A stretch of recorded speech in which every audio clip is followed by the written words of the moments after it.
Aspiring sports journalist Vinny Lospinuso visits the Pigpen in aiding us to pick six to fix the 2021 Jacksonville Jaguars football team with football legends from the past. And it's all coming up in just a moment. This is the Pigskin Daily History Dispatch, a podcast that covers the anniversaries of American football events throughout history on a day-to-day basis. Your host, Darren Hayes, is podcasting from America's North Shore to bring you the memories of the Gridiron, one day at a time. So as we come out of the tunnel of the Sports History Network, let's take the field and go no huddle through the portal of positive gridiron history with PigskinDispatch.com. This podcast is part of the Sports History Network, your headquarters for the yesteryear of your favorite sport. You can learn more at sportshistorynetwork.com. Hello, my football friends. This is Darren Hayes of PigskinDispatch.com. Welcome once again to the Pigpen, your portal to positive football history. And we are going to stare deep into that portal tonight because we're going to have a little bit of fun and do with some football history with our guests tonight. And we're going to try to put that football history to work on a modern team. And we'll get to that in just a little bit. But our guest tonight is Vinny Lospinuso, who is quite active on social media. We're going to have him tell us a little bit about himself. Vinny Lospinuso, welcome to the Pigpen. Hello, Darren, and your listeners. How are you doing today? Hey, it's always good because every day is a great gridiron day here in the Pigpen. So we're glad to have you here to talk a little bit of football. Before we do that, maybe you could tell us a little bit about yourself, Vinny, and how you became a football fan and a fan of football history. Well, as for me being a football fan, I was someone that was casual with the sport, growing up because, my dad was, a coach for football and I played football. I was never good at it, but I always had at least we're somewhat, aware of it, but I really didn't get very knee deep into football itself until like 10th grade, where I really got hooked on it. And it's been like that ever since. Now I'm fresh out of college and, looking for, a job in the field with my sports journalism degree.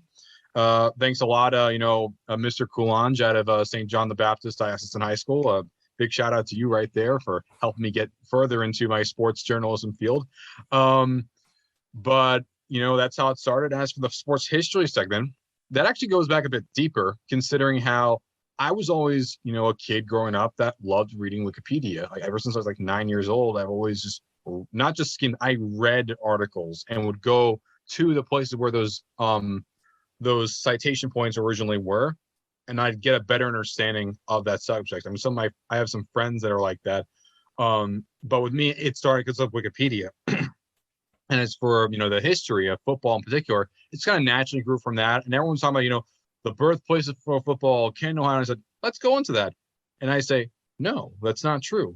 And it just goes further and further and further from that. And now I'm well versed into that era of, pre-NFL football and, pre-Super Bowl era football and just football in general. I mean, I'm kind of the person that I don't have a bias towards any era. I feel like way too many go like Super Bowl or post 1970. I'm like, no, I'm with everything. No agendas, no bias, completely neutral. That's how I like to look at things. Well, we're going to put that to work tonight, because you and I we have agreed to have a little bit of some fun with some football history, and we're going to sort of call this we're going to pick six to fix. And what that means is we're going to pick six players. Each of us have done this on the side, and we're going to try to pick these six players, 3 on offense, 3 on defensive side, to fix what ended up being the worst team in the NFL in 2021 season, the Jacksonville Jaguars. So we can pick players from any era is what we're going to do. And that we can put on our team and pretend, that so we're going to sort of have a little crossover into fantasy, but we'll assume that these players will be as good as that they were back in their era. Cause we know, technology's changed. The game has changed quite a bit, but we'll assume that they'll be as good as in our era as they were back when they played. And maybe it's somebody from closer to this era, who knows? And we'll see what we can do to repair this Jacksonville Jaguars team. And we're not taking into consideration anybody that got, what happened in the draft or who they picked up in the offseason. We're going to go right in the middle of the 2021 season. And how can we fix this team with former players? Does that sound fair enough? Sounds fair to me. Makes a lot of sense. Okay. So I guess maybe we ought to get the lay of the land of our Jacksonville Jaguars team. And we'll look where they were. Offensively, they were the worst team in scoring points. They were 32nd out of all 32 teams. In yardage, they were 27th in the league in offense. Offensive point, I'm sorry, total points, they were 32nd. Points in offense, they were 28th. In total yards on the defense, they were 20th. And so their overall rank is 32nd in just about every category for overall. So there's no reason that there is a good reason why they were only 3-14 and had the first pick in the draft. So we got some holes to fill here. And I guess maybe the best place to start is maybe what your suggestion would be for them to start off on offense, what you would do. Well, first off, I'm going the perception that, you got someone like Trevor Lawrence, number one overall in, the 2021 NFL draft. You do not want to take a quarterback that's going to, challenge him for the position or someone that could take it over. So I would say that I would avoid any other previous legendary quarterback. I would stay far away from that. Instead, what I would be thinking about doing is trying to help his blind side out.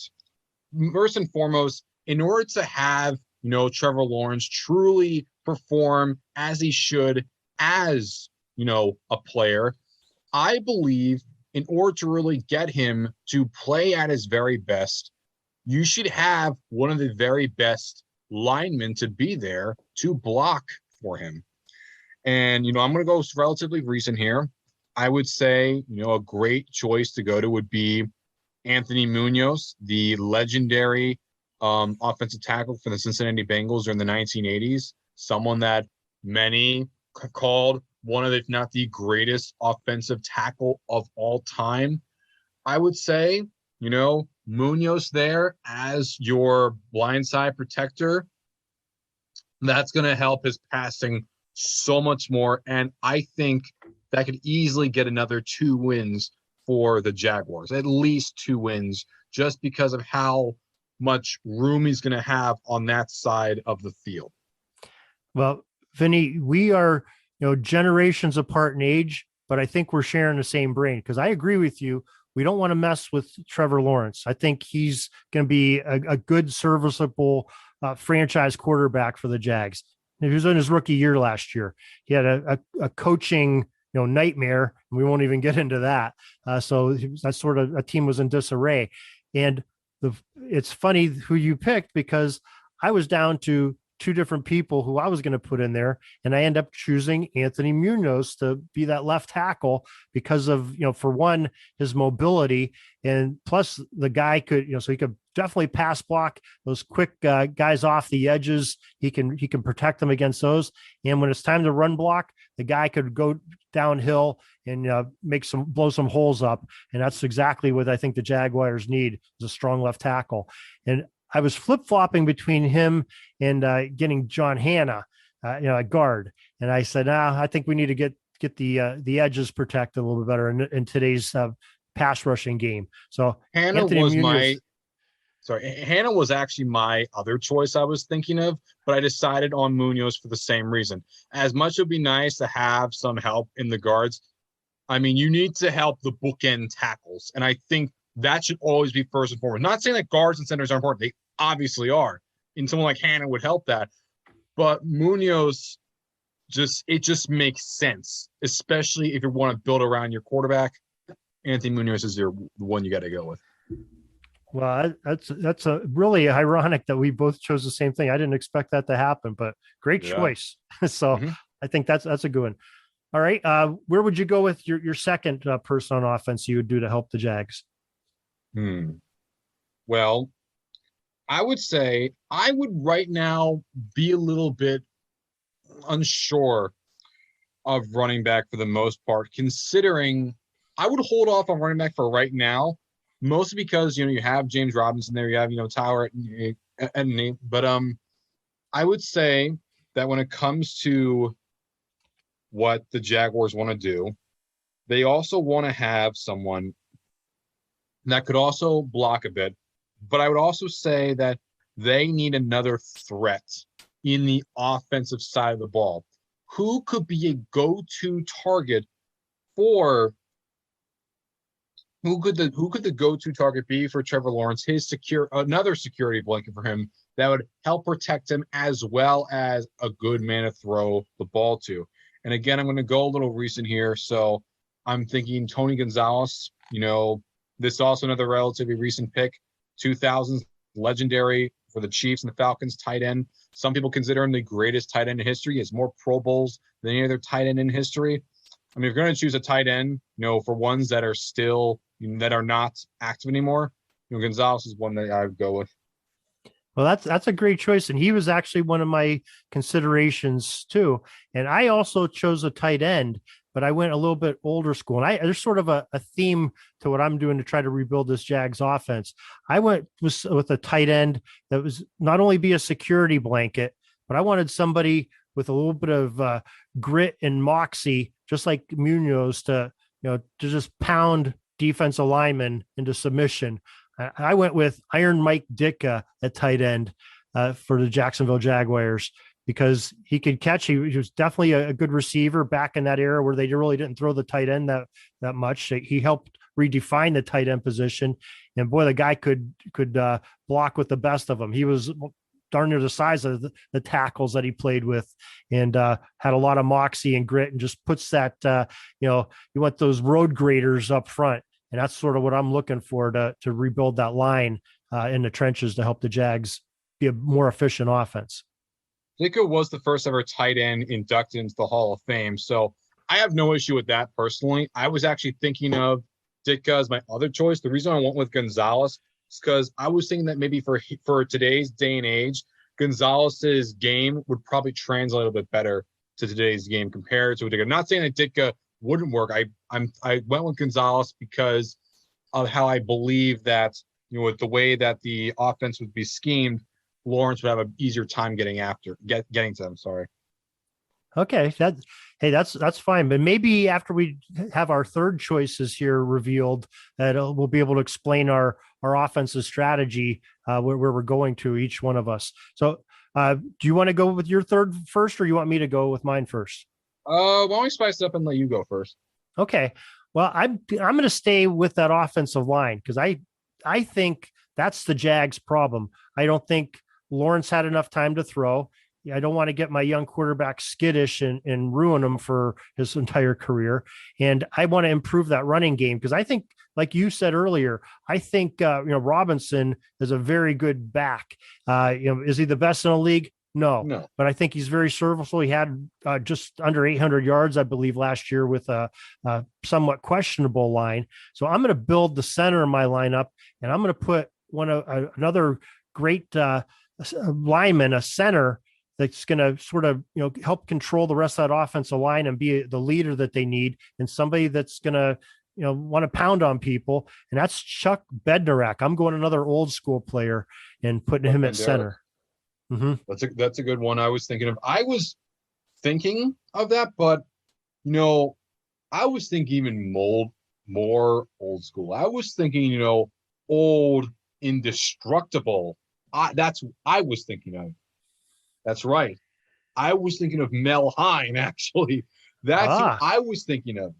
Because I was thinking of center as well. And, as much as I was thinking of a Webster or an Otto, the reason why I went with Hein was that he was so dominant at his position that he was made the MVP in 1938. Imagine a lineman, also co-linebacker, getting MVP. Granted, different game, but that's how important he was to the Giants of the 30s and the 40s. He was also in the inaugural class of the Pro Football Hall of Fame in 1963. In my opinion, Mel Hein, that's like done. Like I would choose him absolutely as the stalwart of my offense for the center.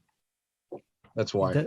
Well, that's a brilliant pick. I didn't even think of Heim. He's definitely an excellent pick, and really, it looks like we have the same strategy. We're gonna beef up that line, both the middle, the left tackle, and give them, a great tight end that can catch the ball a little bit, do some run blocking, help that running game out, be the quarterback's best friend in two different ways, and hopefully put some more points on the board with the offense. So we really very similar in there, and some old school mixed with some newer players that have recently retired. So great job there. I like your choice with Heim. Yeah, I had a very similar strategy.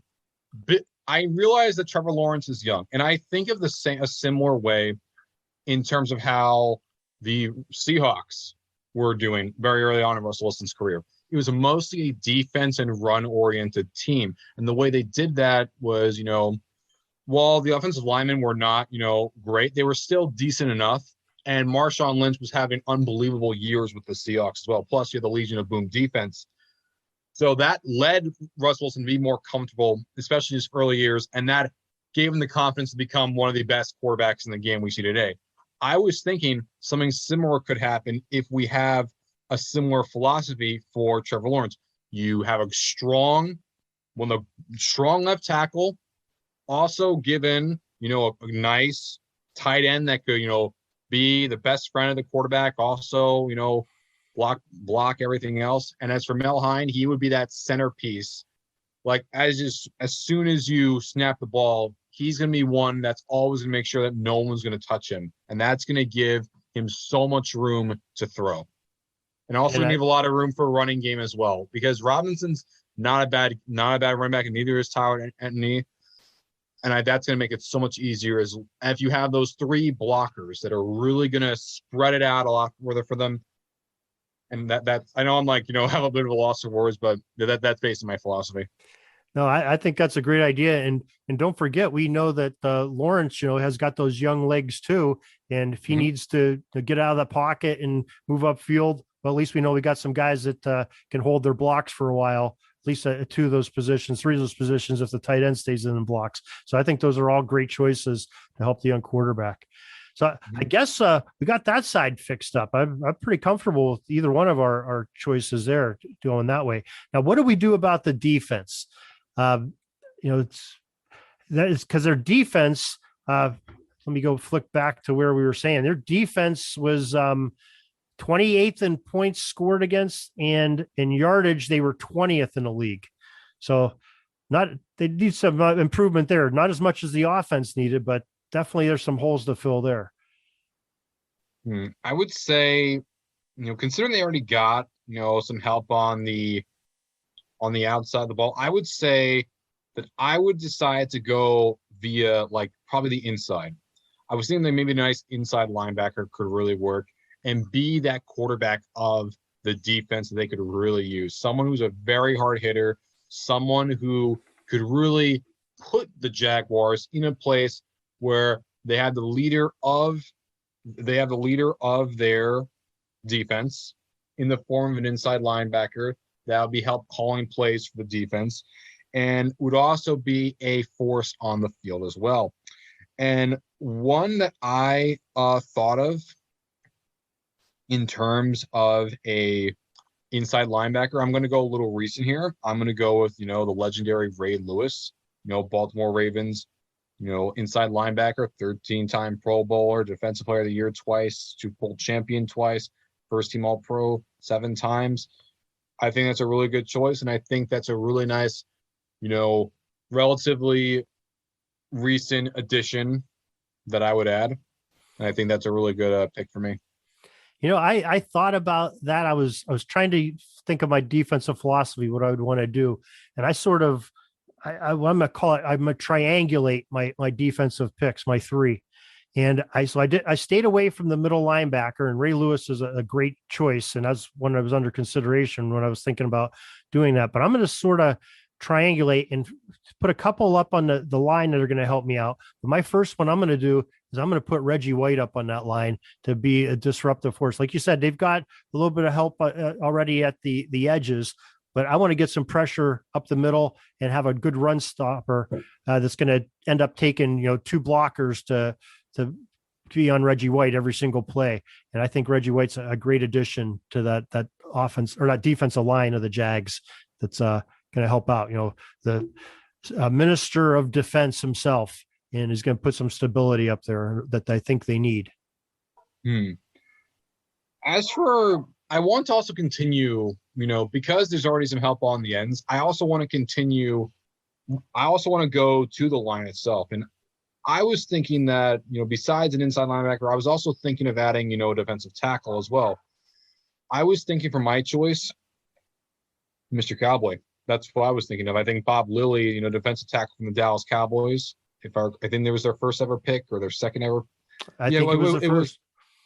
I think he was their first. He is the first ever first round choice for them. So I would take him as, a very, very fierce middle of the line kind of a guy.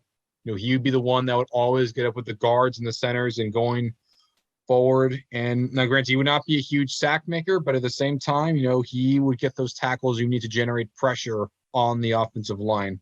So he would be my other choice. I have a middle linebacker and also a defensive tackle. Okay. I went just a little bit differently. Now, we said we felt comfortable with their edges. Well, I want to put a little bit more heat on the edge. And so I know Reggie White has a little bit of more position flexibility. So I'm going to make sure he's on the opposite side of this gentleman. I'm going to put on the outside, and I'm going to put Lawrence Taylor out on my edge as one of my edges. So I'm going to make sure I got pressure going in that backfield darn near every single play, no matter who I play, with two of the greatest defensive players of all time on my defensive line. That's a good one. And as for my final one, I would say, for this one, I would choose someone at the secondary. And the real choice, would I go with more of a corner? Would I go with a safety? And I say, I want a hard-hitting safety. I want someone that's going to be a hard-hitting safety that would come out of the edges and would be someone that would be closer to that of a linebacker. And I'm going to go with another, relatively recent pick here, Ed Reed.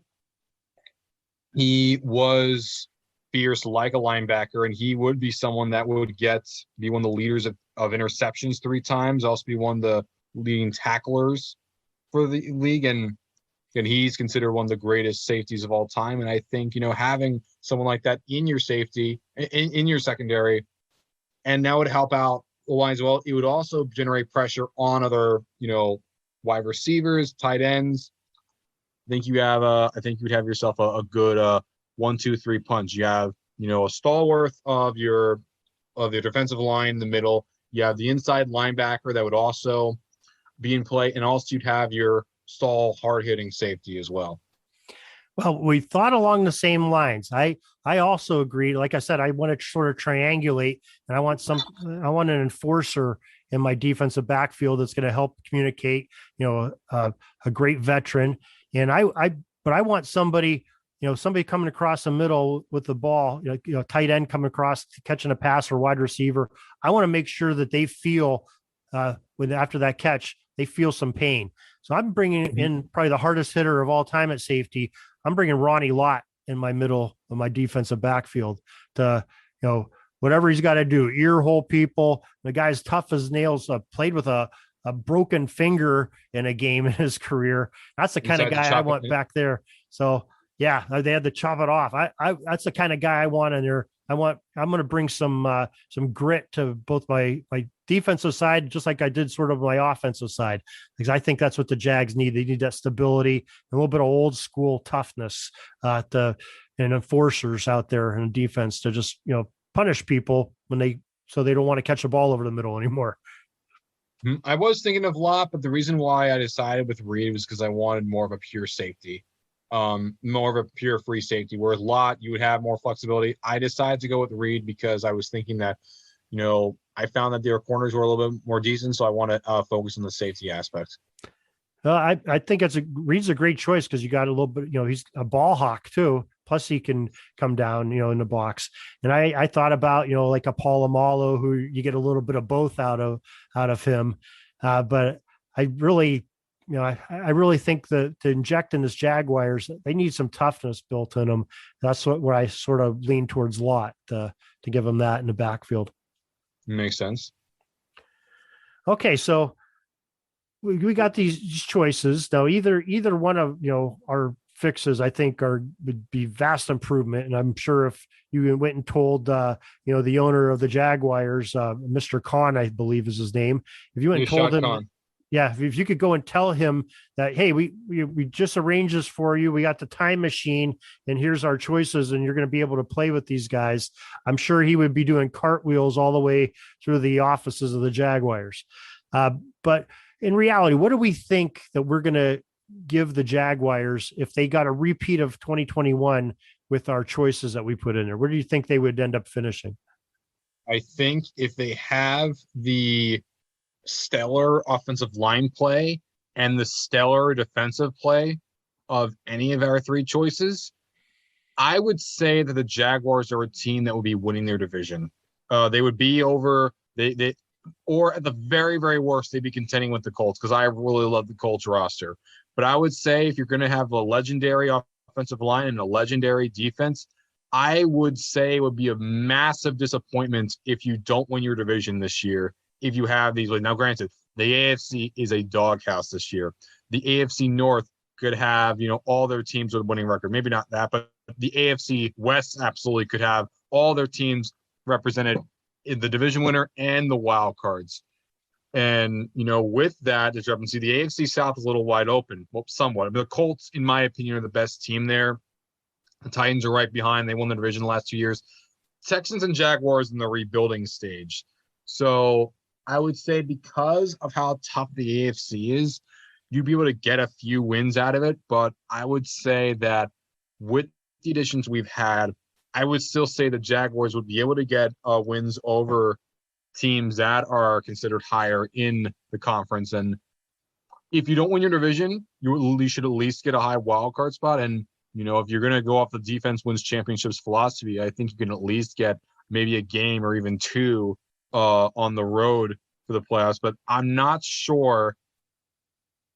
really sure with the AFC if it could lead to a championship, but I think you could at least have a team that is good at contending, or at least fighting very hard to get one. So I think you have a championship contending team. Just the AFC is so tough right now that I would still say you still got to see what you have. Even with all of our choices, with some of the best at positions, like I said, Mel Hine, Tony Gonzalez, Ed Reed, I would still say you have a team that wins the division, but at the same time, I would say, you got to see what happens when you make the playoffs. Anything could happen, but I would still say this is one of the best teams, at least on paper. Yeah, I don't know if I would go and say they're one of the best teams, but I think they're maybe a 10-win team or 9-win team at the very least, and with an outside possibility making that wild card. I don't know that they overcome, the Colts or the Titans, but they're definitely going to give them a run for their money. They'd be close. And but the thing, there's still a couple areas that I would worry about, and I didn't have enough players to fix those. I'm a little bit worried about their wide receiver depth. You got Marvin Jones is definitely a stud, but he's getting a little long in the tooth. And I don't think they have really that great number two that can help take pressure off of Jones. Yeah. And I'd rather, I would love to see, maybe a stud wide receiver there to make Jones almost your two and have this other guy be your one. Mm-hmm. That would make me a little more comfortable. And I'm not real comfortable with their corners. One side I think they're pretty solid. The other side, they probably need a little bit of help there. But those are two areas where I think maybe that's where they get those 6, 7, 8 losses. Yeah, even thinking about it a little deeper, I would say, they're still not the best in terms of quarterback play. I mean, Matt Ryan is easily the best quarterback in there. Tannehill's a distance talking about still a second. Lawrence still needs to show us more, and he also can't rely on simply the play of his offensive line, because if he still struggles in terms of passing in an NFL style, that's gonna be problems.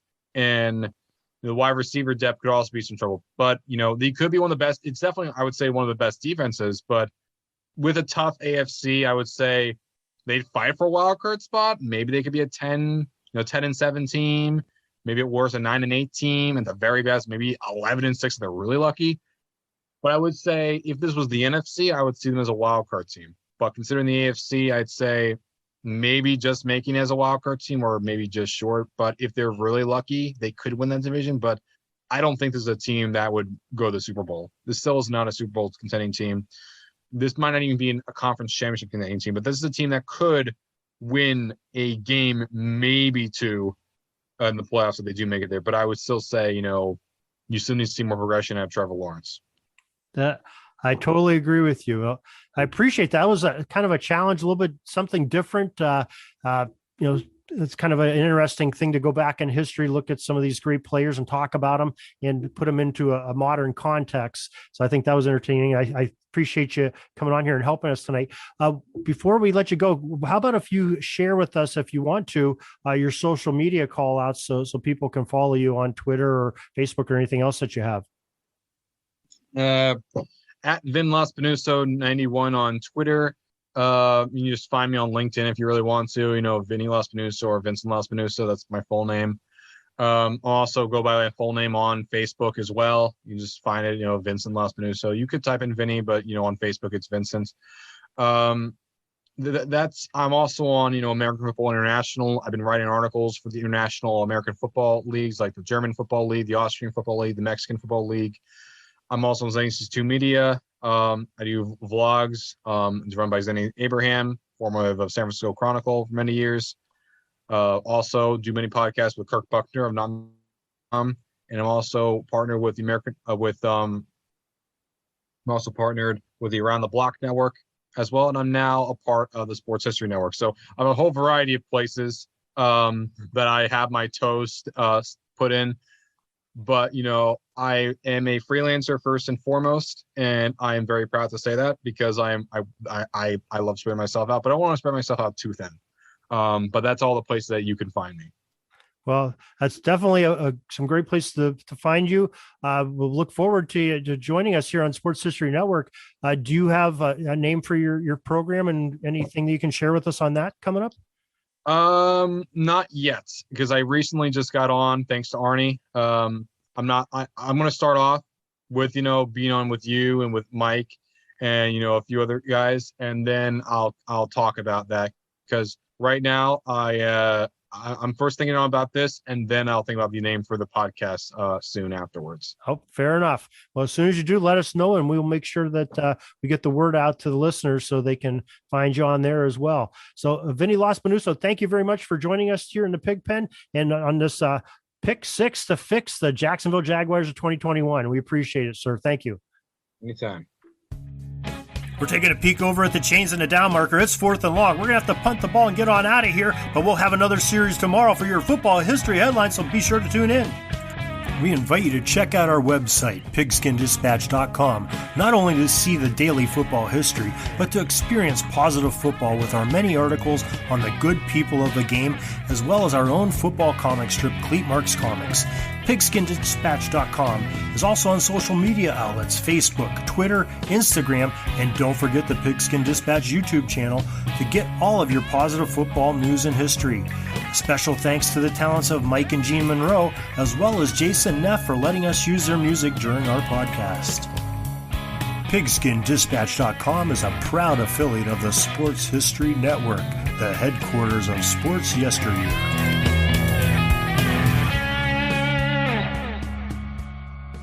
Are you having a hard time figuring out what to get Dad for Father's Day? You should check out Row 1 Brand's Vintage Pictorum Gallery. They have America's best sports art.